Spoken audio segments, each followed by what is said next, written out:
In this video, I am going to tell you exactly what I would do if I started playing chess all over again. And this video is going to help you to avoid all of the most common mistakes. And I'm also going to show you exactly how you can win way more games and gain rating way faster than any other chess beginner. I will demonstrate all of this while also playing a chess game.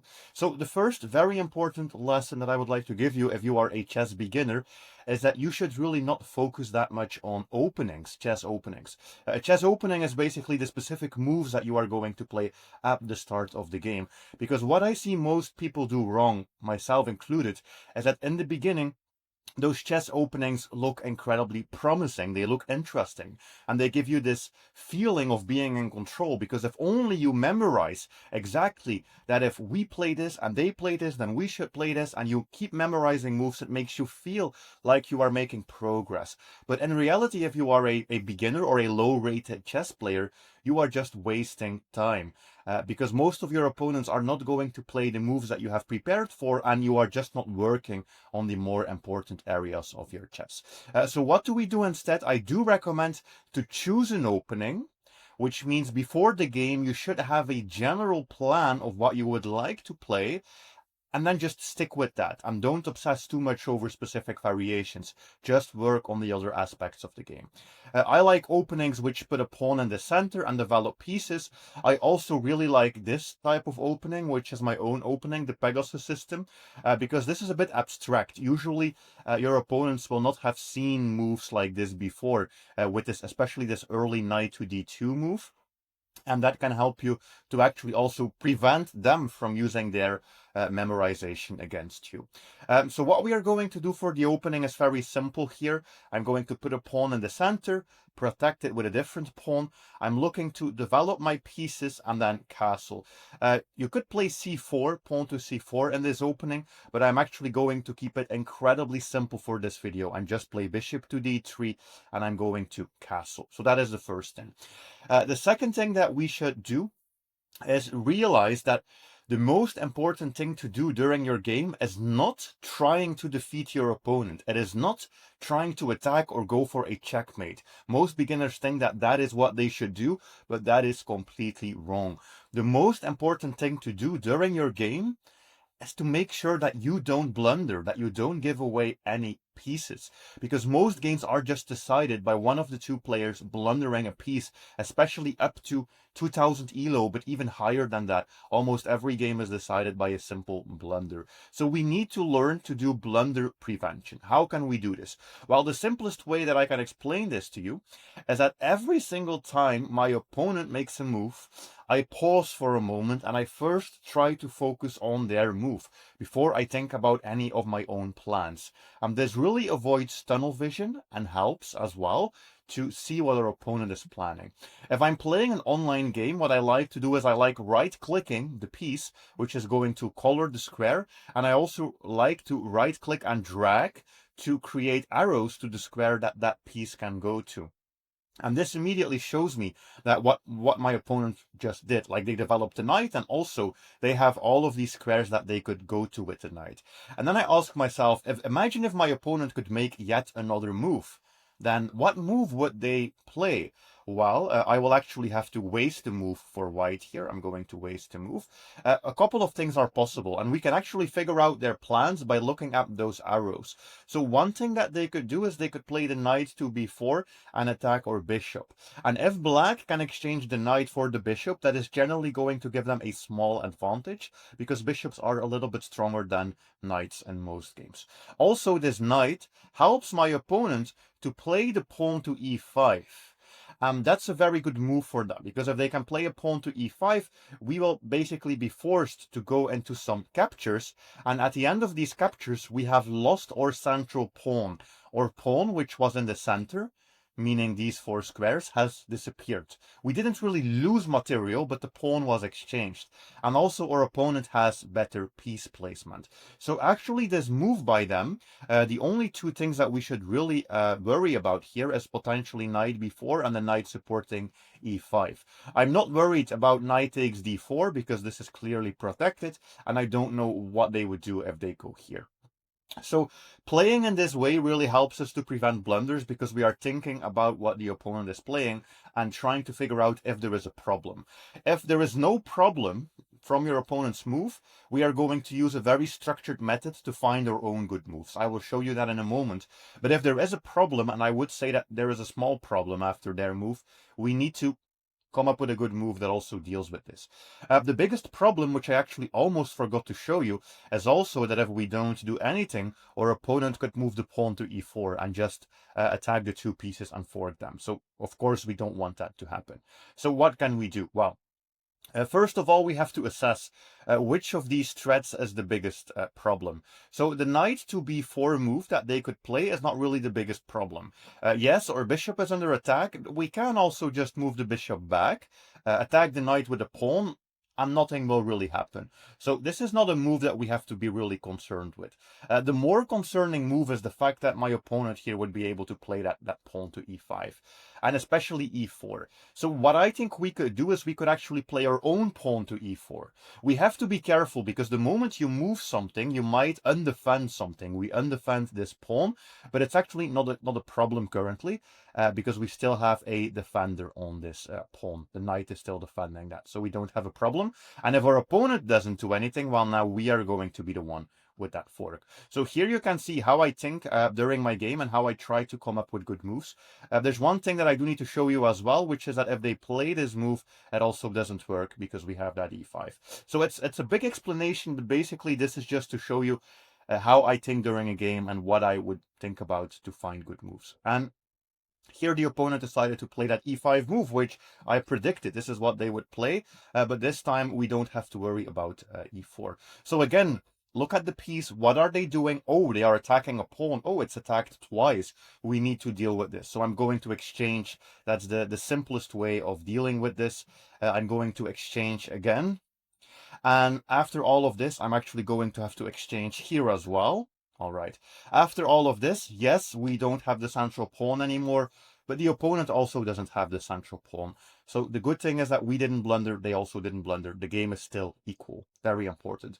So remember this for your own games. Blunder prevention is really your #1 priority. Then here my opponent just played a move which is queen to d5. So again, I'm looking, what are they doing? They are attacking this pawn, they are attacking this bishop, but it's not really doing anything. When your opponent plays a move and you realize that it's not really threatening anything, you should find a good strategy for yourself. And what I like to do, if I'm trying to come up with a good move, is I use the CCTO thinking system, which stands for check, capture, threat, optimize. So basically, we always have to first look at every check, then every capture, then every threat. And if we don't see anything that works, we should optimize. And I'm going to show exactly what I mean. So the first move that I look for is, do I have any checks? I actually do have a check. I could capture this with my bishop, which would literally just straight up give away my bishop. Even though this check doesn't work, I always look at every single check because the check might be a checkmate or it might be the start of some type of tactic. Especially here, this bishop capture that doesn't work shows me something. It shows me that possibly I could align the two queens with each other. I will actually try to see if I can show you that. I could align the two queens with each other, and if I then take with the bishop, they cannot capture this with their knight, because now my queen would be able to capture their queen. Or a move still would not work, because they would be able to capture it with the king. But at least it shows us that there are some possibilities and some possible tactics with this move. So don't play it. Then we need to look for captures, because captures might just be free material, or they might also lead to a tactic. We have no captures except this one. A move which is a check and a capture is incredibly important. That's always a high priority move, but it doesn't work. Then we should look for a threat. A threat would be a way that we can try to win material or attack a high value piece with a lower value piece. So for example, the move bishop to c4 would be a threat. We are putting some pressure on the opponent. We are attacking a high value piece. Actually, if this pawn was not there, this would even be winning the queen because the queen would not be able to move as the king would otherwise be in check. So this is a threat. Again, it's not because we have a threat that we should play the threat. The question is, does this really help us? No, they just move the queen and At least I wouldn't play this because I don't really gain anything from this. If you don't have a check, you don't have a capture, and you don't have a threat that works or that gains something, it is fine to optimize. And optimize basically means that we just want to bring more of our pieces into the game.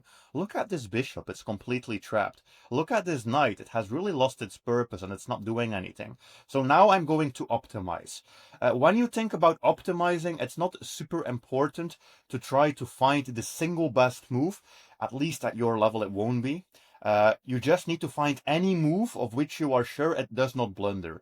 So when I moved at night, I quickly checked, was it protecting anything? No. Is it safe on the square where I put it? Yes, it's protected twice.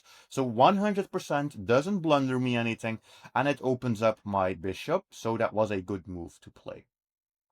Our opponent plays the move rook to d8, and actually black is completely losing. There is a winning sequence here that you can play for white. So again, they make a move. First question, always first question, is this threatening something?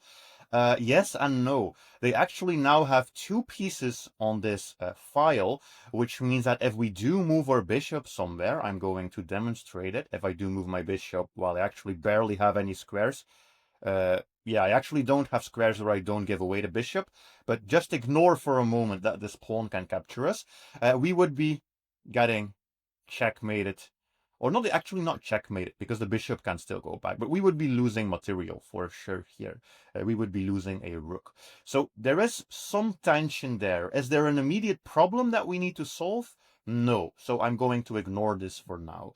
Then we are back to our CCTO. Do we have checks, captures, threats, or should we optimize? Well, we should always re-evaluate what changed after their last move. So we had this move, which I said is a very important move. It is a check and a capture. Does it work? Well, it's the same thing. The knight can capture, and here the rook actually takes back. So this move does not work. Do we have any other captures? We actually have another capture. We have the move knight takes e5. So let's look at this move. Knight takes e5, queen takes e5. So this is a capture which gives us a bishop in exchange for a knight. That is generally a favorable trade, especially if there are not that many pawns in the center of the board, and there are actually no pawns in the center of the board. So positionally speaking, this is literally already a good trade. When you are calculating, it's also important that you try to think a little bit deeper. So we have looked at a check, a capture now after this move, but after this capture, we should actually start over with that CCTO strategy all the way from the beginning. So we should look for checks again. And now we actually have this move, which is a check and a capture, and it does not matter if they take with the knight or the king. I'm going to do it with the king. After we move this bishop, we actually have the move queen takes d8, and we are winning a rook for giving up a bishop, but we are also gaining a pawn. So we gain a rook and a pawn, which is considered 6 points of material in exchange for 3 points of material. So we would be up 3 points of material. So just by following our check, capture, threat, optimize method and sitting on our hands, being sure basically that we don't blunder, I have been able to find a winning sequence. We capture here, they capture, I capture here, they might capture king or knight, doesn't really matter, and we capture here, queen takes d8.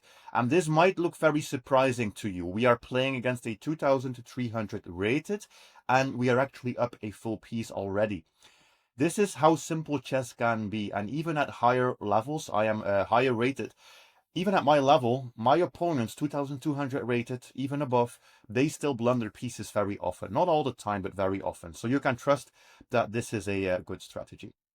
So now we are actually up in material, which slightly changes our plan. So there are a couple of things that we can think about. First of all, our opponent makes this move here, so I'm always looking at their move first, and they are actually threatening to capture this pawn. So imagine if I don't do anything, they would be capturing a pawn. And it is very important, especially when you are winning, that you don't start giving back too much material to your opponent, because we would just help them to maybe get some counterplay. So that's the first thing that I'm looking at. This pawn is under attack. You could also immediately look for our checks, captures, and threats, because we actually have a capture, queen takes c7, which also solves the problem. This solves our problem because it also protects our pawn. All right. So does that mean that we should instantly take this pawn? It depends a little bit. If you are a beginner player, I would actually recommend you not to go for this variation. And the reason why is that as soon as you are up in material, you should really try your very best to exchange pieces, which means get pieces of the board. Because right now my opponent still has a queen. I'm probably not going to blunder, but if you are playing this, and as long as your opponent has a queen, there is a very big chance that you are going to blunder something. The queen might capture something for free. So I'm also looking, is there a way that I can solve this problem on the pawn and also potentially go for a trade? And there is actually such a move. There is the move queen to d3. And queen to d3 pins the queen to the king and protects my pawn. So this basically guarantees us a queen trade. Unless maybe if they play knight d5, but I think that's going to lead to more problems. So let's not make it too complex. Was this move, queen to d3, the best move in the position? Probably not. Probably not. The best move, I think, was capturing that pawn because we would gain even more material. But for me, it is so important that I just don't want to blunder, or at least I don't want you to blunder, that I would recommend you to make these choices. To even let go of that pawn. Don't capture the free pawn. Just make sure that the queen is gone, because if the queen is gone, the chances of you blundering are smaller. Now we have created for ourselves a bit of a bad pawn structure. We have created an isolated pawn, a pawn that's all by itself. So my opponent sees this, they try to put some pressure on the pawn, but we have so much extra material that we should be okay. So this pawn is under attack. Do we have any way to protect the pawn? We do. We have the move rook to d1, which protects the pawn. Now they are adding more attackers. So basically what black is trying to say is, look, you made a mistake. You gave me that queen trade, but now you have this isolated pawn, and I'm going to try to win your pawn. And honestly, I really don't care, because we have so much extra material that it doesn't even matter if they capture this pawn. And by playing this move, they have actually given us a very good opportunity.